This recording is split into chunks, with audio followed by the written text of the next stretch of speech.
Hello guys, welcome to my YouTube channel. मैं Asif India से और मैं जान पाकिस्तान से। तो आज हम रिएक्शन करने वाले हैं भाई अलिफ भाई किताब पे उमैरा अहमद। उमैरा अहमद है भाई, जो कि जबरदस्त नॉवेल निगार है भाई। इनके लेवल ही अलग है नॉवेल लिखने वाले की भाई। कर रहे हैं अभी हम लोग कर रहे हैं ना, खल्ली बल्ली कोई भी कर रहे हैं यार। अभी हम लोग अलिफ करने वाले हैं। हम लोग जो करते हैं वो भूल जाते हैं, वो क्या करते हैं नहीं करते। कामिल हमने अभी पीरे कामिल किया है और हाँ पीरे कामिल किया है बाय उमैरा अहमद भाई। बहुत मजा आया। हमारे दूसरे चैनल पे आते रहे पार्ट, और ये हम इसके ऊपर कर रहे हैं अलिफ बाय उमैरा अहमद। और ये भी कमाल का, इसको देखते हैं इसमें क्या स्टोरी लिखी हुई है। उसमें तो हम इंटरेस्ट उसमें बहुत इंटरेस्ट ले रहे हैं। इसमें देखते हैं फिर क्या सीन है इसका। आप लोगों ने बहुत प्यारी चीजें हमें सजेस्ट किया है। आप हमें और भी ऐसी चीजें सजेस्ट कर सकते हैं। हम इसके ऊपर भी वीडियोस बनाते जाएंगे साथ में। तो अब इसके बाकी ओएसिस वगैरह की वीडियो भाई थोड़ी सी लेट आएगी, 1-2 दिन लेट होगी। लेकिन हम वेट करें भाई, बुरा मत मानना आप लोग। जो चीजें अच्छी है वो ज्यादा है, उस पर फोकस करेंगे हम भी। तो लेट्स प्ले, देखते हैं कैसा नॉवेल लिखा है इन्होंने। चलिए let's play the video. Alif Umaira Ahmad Urdu popular fiction का एक मुमताज नाम है, जिसने पिछली 2 दिहाइयों में उर्दू पॉपुलर फिक्शन का चेहरा बदल कर रख दिया है। उनकी तहरीरों का खासा इंसानियत, अच्छाई और पुख्ता ईमान है, और वो बहुत से ऐसे मुतनव्वे मौज़ूआत अहाता तहरीर में लाती हैं जो इससे पहले अनछुए थे। पॉपुलर फिक्शन के अलावा उन्होंने ड्रामा इंडस्ट्री को भी एक नई जहत दी और अपने क़ारीन और नाजरीन को अपनी तहरीर से झंझोड़ कर रख दिया।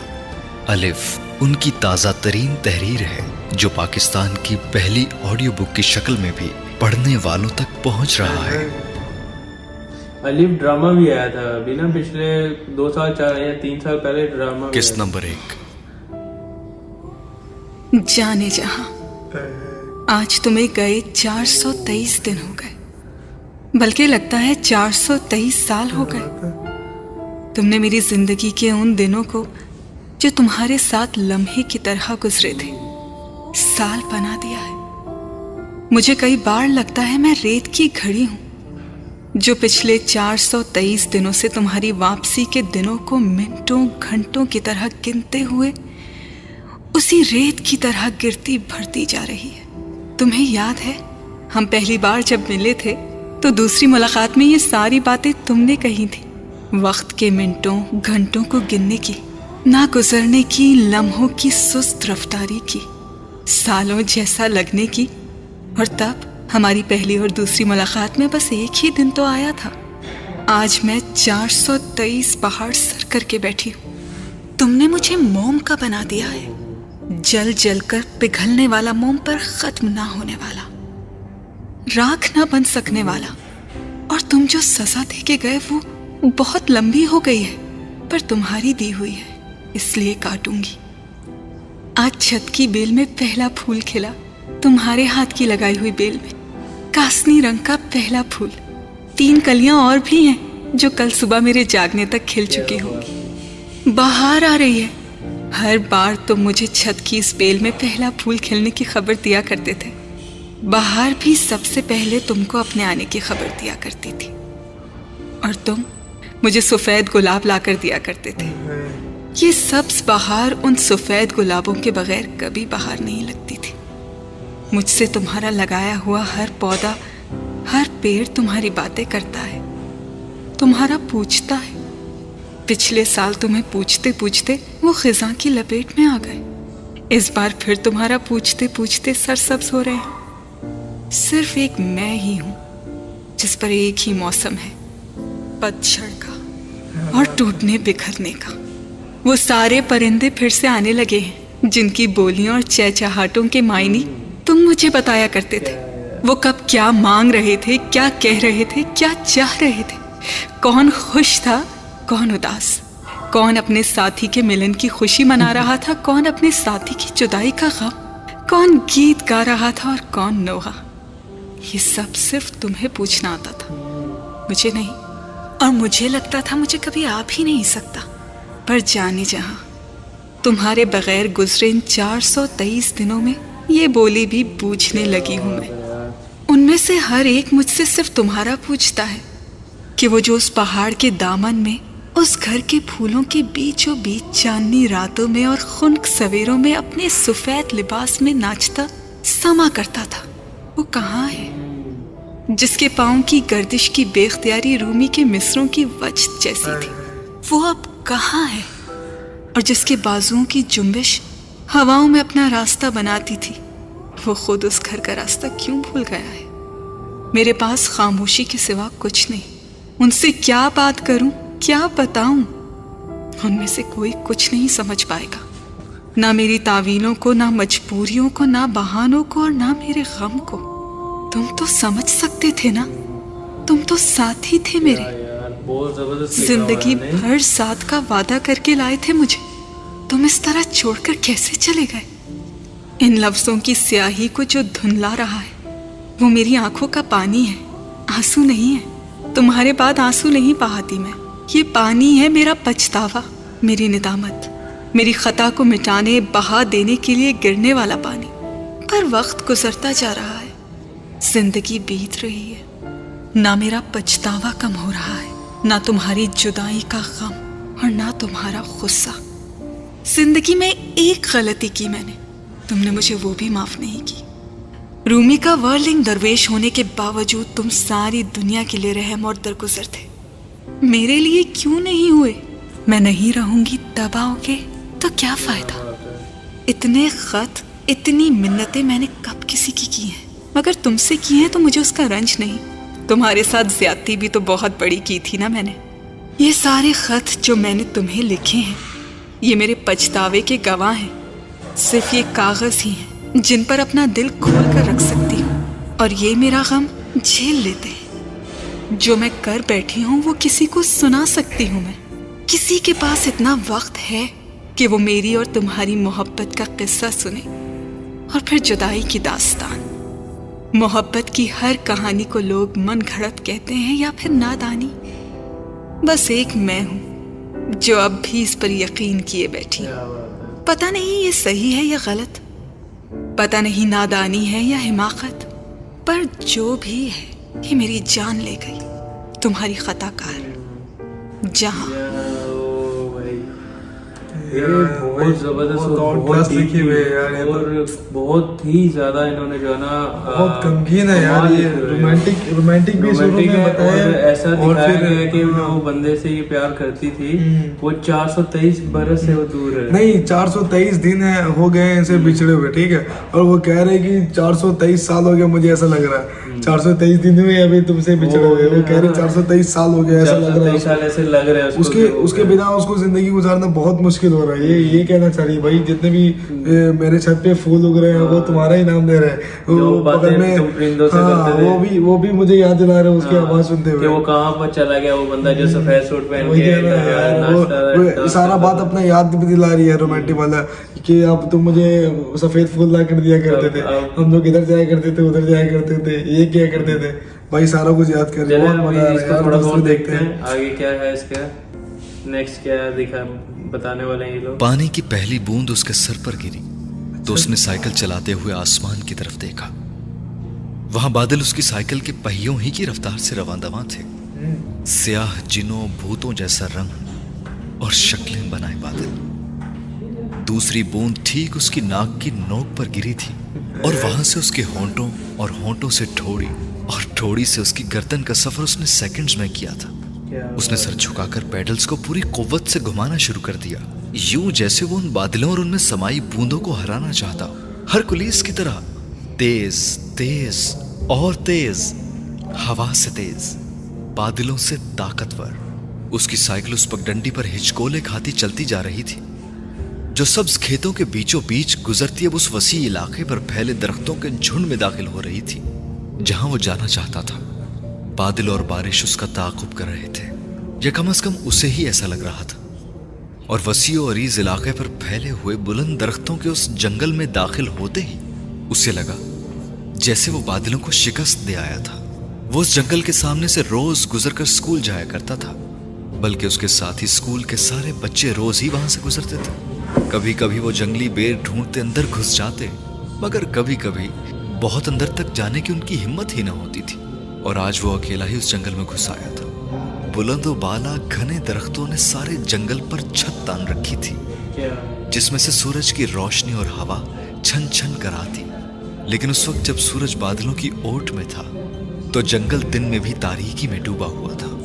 वो 8-9 साला बच्चा जंगल में आगे बहुत आगे जाना चाहता था, लेकिन उस तारीकी ने यकदम जैसे उसकी हिम्मत पसपा कर दी।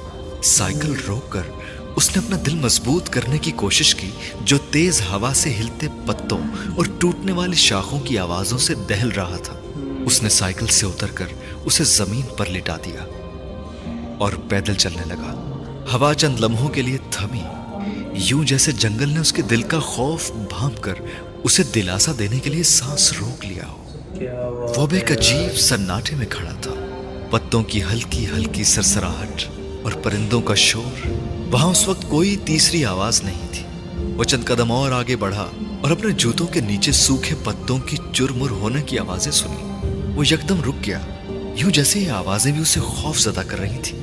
उसने पलटकर देखा, जहां उसने साइकिल जमीन पर लिटाई थी, और फिर दरख्तों से पार नजर आने वाले खेतों को, यूं जैसे वो अपने आप को ये हौसला देना चाहता हो कि वो जब चाहे वहां से भाग सकता था। दोबारा पलटकर वो चंद कदम आगे और बढ़ा।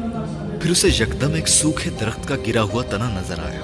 वो बेख्तियार खुश हो गया। अपनी पुश्त पर लटका बैग उतारकर वो तेजी से उस तने तक गया, जो इतना बड़ा और मोटा था कि वो उसके कद के बराबर आ रहा था। अपने बैग को उसने तने की एक जमीन बोझ शाख पर रखकर उसकी जिप खोली और अंदर से लकड़ी का एक छोटा सा लेटर बॉक्स निकाला, जो लकड़ी के गैर हमवार टुकड़ों से बनाया गया था। उसने लेटर बॉक्स तने के साथ जमीन पर रख दिया। उसके पास कोई कील और हथौड़ी होती तो शायद वो लेटर बॉक्स को तने पर ठोक देता, लेकिन उन चीजों की अदम मौजूदगी में उसने उसे तने के साथ टिकाना ही काफी समझा। यकदम हवा फिर चलने लगी थी। उसने तेजी से बैग में से एक लिफाफा निकाला और उसे लेटर बॉक्स में डाल दिया। लिफाफा डालते ही उसके चेहरे पर अजीब सा इत्मीनान उभरा। हवा जमीन पर गिरे खुश्क पत्तों को उड़ाने लगी थी और वो बच्चा बर्क रफ्तारी से अपने बैग की जिप बंद करके उसे अपनी पुश्त पर चढ़ाते हुए उस तरफ भागा जहां उसकी साइकिल पड़ी थी। और तभी उसने अपने सर पर बारिश की तीसरी बूंद गिरती महसूस की। 1, 2, 3 बूंदों का ना रुकने वाला सिलसिला शुरू हो चुका था। पूरा जंगल उसकी लपेट में था। वो बच्चा किसी वॉरियर की तरह बैग पुश्त पर चढ़ाए हुए भागता, जमीन पर गिरी छोटी मोटी शाखों को फलांगता और ऊपर से गिरने वाले लकड़ी के टुकड़ों से बचता अपनी साइकिल की तरफ भाग रहा था। मगर इस बार बारिश और बादलों से शिकस्त देने में कामयाब हो चुके थे। वो साइकिल पर सवार हुआ तो भीग चुका था। साइकिल दौड़ाते वो जब जंगल से निकला तो तूफानी बारिश की वजह से थर थर कांप रहा था। खेतों के दरमियान उस पगडंडी पर गांव के बहुत से बच्चे साइकिलों पर और पैदल बारिश में भीगते अटखेलियां करते भाग रहे थे, और वो 8 साला बच्चा भी उनके साथ शामिल हो गया। और वो बेपनाह खुश था। बुरी तरह धड़कते दिल और बेतरतीब सांसों के साथ उसने उस दिन अपनी माँ के लिए बहुत बड़ा काम किया था, और अपनी खुशी पर काबू पाना उसके लिए नाकाबिले बर्दाश्त हो रहा था। बहुत तेजी से साइकिल चलाता, बारिश में भीगता, शोर मचाता और सर पर उड़ते स्याह बादलों के साथ रेस लगाता, हर कुली सारी रुकावटें अबूर करके सोने का वो सिक्का जीत चुका था जो सबसे बहादुर के लिए था। उस कैनवस पर आयत एक अजीब रोशनी में घिरी हुई थी। लफ्ज जैसे नूर थे, हर्फ जैसे मोती, और आराब उन पर बादलों की तरह साया फिकन। अल्लाहु नूर समावाति वल अर्ज़। वो बूढ़ा हाथ कैनवस पर उन आयात की खताती में मसरूफ था। वही रोशनी जो उस आयत के गिरदहाला बनाए हुए थी, वो उस हाथ को भी घेरे हुए थी, पर हाथ रुक नहीं रहा था। झुर्रियों ज़दा जिल्द पर नजर आने वाली नीली रगें उस रोशनी में किसी एक्सरे में दिखाई देने वाली चीजों की तरह अयां थी, और हाथ रुके बगैर चलता ही जा रहा था, किसी माहिर की तरह जिसे अपने काम में। आखिर भाई 2 की हम लोग यार बहुत इंटरेस्ट ऐसी। ये तीसरा था, हम लोग तीसरा को थोड़ा सा छोड़ ही दिए भाई। हमारी बस की नहीं है तीसरी करना, बहुत ही ज्यादा लेट हो चुके भाई, हैं हम लोग। लेट हो चुकी है भाई। ये सुनने लग जाओ ना भाई तो काफी सारा time लग रात जाएगा। गुजर जाना पता नहीं चलना। मैं जैन भाई की बात बताता था कि जैन भाई बोलना शुरू करेंगे तो सारा रात चला जाएगा। मैं हम लोग ये नावल सुनना शुरू करेंगे ना भाई, सारा रात चला जाएगा, पता भी नहीं चलेगा। ये हम लोग इतने बहुत इंटरेस्टेड है भाई, बहुत हम इंटरेस्टेड। लोग ऐसे लग रहा था ये इतना अच्छे से बयान कर रहे हैं कि हम लोगों को ऐसे फील हो रहा है जैसे हम उधर बैठे हुए हैं और भाई ये मुझे scene हम खुद देख रहे हैं। मैं खुद सीन मैं बता रहा हूँ नहीं, मैं इमेजिन कर रहा हूँ। ये जो लड़के के बारे में बताया ना वो साइकिल कि भाई वो साइकिल से जा रहा है, मैं मुझे लग रहा है वो अपनी बहादुरी जीत के आ रहा है, वो बहादुरी जीत के आ रहा है। वो बच्चे वो सारे बच्चों में और रेस वगैरह लगी थी, ठीक है, उसकी माँ भी थी। तो जो कहा था उसको जो गोल्ड मेडल मिलेगा जो उसको वहाँ पे लिफाफ को या लकड़ी को रख के आएगा जंगल के अंदर। ये बारिश हो रही, बहुत तेज तूफान भी चल रहा है, अगर आप वहाँ पे रख के आओगे तो आपको मेडल मिलेगा। वो वही साइकिल भगाते हुए गया पूरा अंदर, वही जंगल के बीच में गया एकदम दौड़ते हुए, एकदम स्पीड में बहुत साइकिल लगा के फिर रखा पटाख से, फिर वापस आया दौड़ के। भाई वो बहादुरी वाली काम थी बहुत, मतलब कि जंगल बहुत ज्यादा घना था वहाँ, तो रोशनी वगैरह भी नहीं आ रही, ऊपर से बारिश हो रही है, हवाएं तेज चल रही और फिर पत्तों की आवाज टाइनी वगैरह गिर रही है। मुझे डर लगने लग गया था थोड़ा थोड़ा कि वो जो चलने की बात बता रहा था ना कि पत्तों की आवाज हो रही थी, जैसे हम लोग फील होता है ना, जैसे हम लोग चल रहे हैं तो मुझे लग रहा था भाई मैं एक्चुअल में चल रहा हूँ, मुझे ऐसा लग रहा था कि पत्तों की झरझराहट की आवाज है ना, चुनचुनाहट की, उसको थोड़ा सा बहुत डर लगा जब पत्तों की आवाज आई ना, तो पीछे मुड़ के देखा। फिर भी वो हिम्मत बांध के फिर किया, अपना काम पूरा करके आया। काम जैसे वहां पे रखा बताया, दिल को तसल्ली मिल गई यार। बहुत जबरदस्त ड्रामा कह रहे हो यार, ये बहुत जबरदस्त नॉवल लिखी हुई है। मेरा अहमद ने क्या लिखा है यार, माशाल्लाह। हम वो बता रहे हैं ना कि इन्होंने ड्रामे भी लिखे हैं, ड्रामा इंडस्ट्री को भी काफी इन्होंने नॉवल स्टोरी लिख के दी है। नॉवेल तो भाई अलीफ जो है ये ड्रामा भी आया हुआ है, इसका ड्रामा भी है, मतलब अलीफ ड्रामा भी आया हुआ है इसी नाम से। भाई बहुत मजा आया मुझे देख के। मैं पाकिस्तानी नॉवेल का भी फैन हो गया भाई। हम लोग तो इसको कंटिन्यू मैंने नॉवेल बहुत सारी पढ़े हैं, 9th में 10th में 12th में मैंने नॉवेल भी बहुत सारी पढ़ी है, मगर होता है इंटरेस्ट लेके नहीं पढ़ा। अभी यार मैं देखता हूँ ना यार, ये सुनता हूँ तो बहुत मजा आता है। हम लोगों ने इस टाइप का ही पढ़ा है, वो ये ना स्टोरी टाइप भी होता है। स्टोरी नहीं है, स्टोरी अलग होती है भाई, मजबूत स्टोरी को मजबूत कहते हैं। मजबूत नहीं, एक होता है कि कहानी सुनाते हैं, जो कहानी होती है ना, ये कहानी नहीं है, अरे ये कुछ अलग है। ये नॉवेल अलग होती है। नॉवेल जो है ना, नॉवेल जो है मूवीज के नॉवेल के ऊपर बनता है और स्टोरी अलग चीज होती है। अब आप देखना कोई ख्याल है, आगे हम कर लेंगे इसको, छोड़ो एंड करो यार इसका। बात खैर कैसे लगा हमारी वीडियो भाई, कमेंट करके जरूर बताएं। वीडियो को लाइक करें, चैनल को सब्सक्राइब करें, बेल आइकन दबाना बिल्कुल ना भूलें। वीडियो पसंद आई है तो अपने फ्रेंड के साथ जरूर शेयर करें, लाजमी शेयर करें और वीडियो को लाजमी लाइक करें। और नेक्स्ट इसका अगर नेक्स्ट पार्ट चाहिए तो भाई आप जरूर कमेंट करें यार। बहुत मजे का, हमें बहुत इंटरेस्ट हो रहा है, लोगों को भी देख के इंटरेस्ट होगा भाई। और आप लोगों ने वीडियो पूरी देखनी है, लाजमी देखनी है, और वीडियो पूरी देखनी है रिएक्शन वीडियो। तो मिलते हैं हम अपनी नेक्स्ट वीडियो में, तब तक के लिए अल्लाह हाफिज।